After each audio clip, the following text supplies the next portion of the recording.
Train के driver ने ये बताया था कि कुछ व्यक्ति डाउन ट्रैक के बाजू में गिरे हुए हैं। उनके लिए एम्बुलेंस को बुला के उनको तुरंत अस्पताल में भर्ती किया था। अस्पताल में भर्ती होने के बाद उनमें से 2 व्यक्ति जो हैं वो मृत हॉस्पिटल के द्वारा घोषित किए गए थे और एक व्यक्ति ट्रीटमेंट के अंडर था। आदाब, नमस्कार। मैं वसीम अख्तर और आप देख रहे हैं द लीडर हिंदी। अपनों के बीच दिवाली की खुशियां मनाने की ख्वाहिश लिए भारी भीड़ सड़क, ट्रेन और हवाई मार्ग से घर पहुंचने के लिए आतुर है। सबसे ज़्यादा भीड़ ट्रेनों में दिखाई दे रही है। यूपी के जिला बरेली से सपनों की नगरी मुंबई तक ट्रेनें फुल हैं। प्लेटफॉर्म भीड़ से भर गए हैं। कहीं कहीं तो पैर तक रखने की जगह नहीं है। जाहिर सी बात है कि पहले निकलने की होड़ से धक्का मुक्की भी हो रही है। भीड़ की सुरक्षा को जीआरपी के जवान मशक्कत करते दिखाई दे रहे हैं।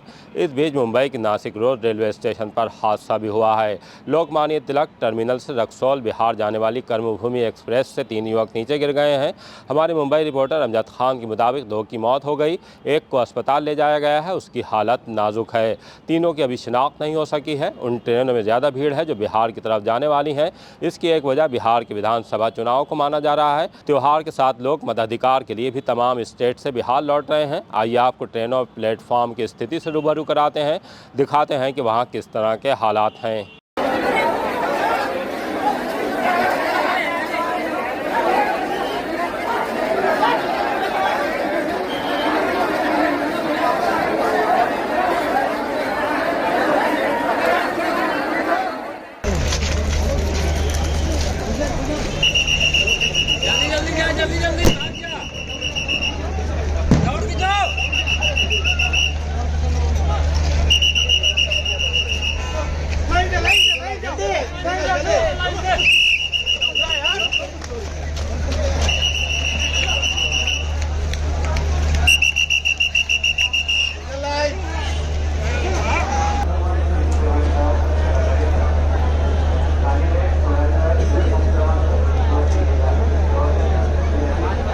मध्य रेलवे महाराष्ट्र के सीपीआरओ डॉक्टर स्वप्निल नीला का कहना है कि 3 युवकों के ट्रेन से गिरने की जानकारी गलत है। सच क्या है, आइए आपको उन्हीं से सुनवाते हैं। परसों रात में 9:30 बजे के करीब नासिक के पास में, नासिक से 3 किलोमीटर दूरी पे, नासिक और ओढ़ा इन 2 स्थानकों के बीच में एक घटना सामने आई थी, जिसमें ट्रेन के ड्राइवर ने ये बताया था कि कुछ व्यक्ति ट्रेन की ट्रैक के बाजू में, डाउन ट्रैक के बाजू में गिरे हुए हैं। और उसके बाद में आरपीएफ और स्टेशन का जो स्टाफ है वो तुरंत घटनास्थल पे पहुंचा था। उन सभी ने उनके लिए एम्बुलेंस को बुला के उनको तुरंत अस्पताल में भर्ती किया था। अस्पताल में भर्ती होने के बाद उनमें से 2 व्यक्ति जो हैं वो मृत हॉस्पिटल के द्वारा घोषित किए गए थे और एक व्यक्ति ट्रीटमेंट के अंडर था। इन किसी भी व्यक्ति के पास में कोई जानकारी शुरुआत में नहीं मिली थी। पूरी सर्च करने के बाद उसमें से एक व्यक्ति के पास उसके पिताजी का आधार कार्ड मिला था, जिस आधार कार्ड के ऊपर उसके पिताजी का जो एड्रेस है वो दाहोद गुजरात का लिखा गया था। उसके बाद में रात में, कल शाम में इस व्यक्ति को होश आया। होश आने के बाद इस व्यक्ति ने बताया कि ये लोग दाहोद गुजरात से बिलोंग करते हैं और काम के सिलसिले में मालेगांव में कार्यरत थे।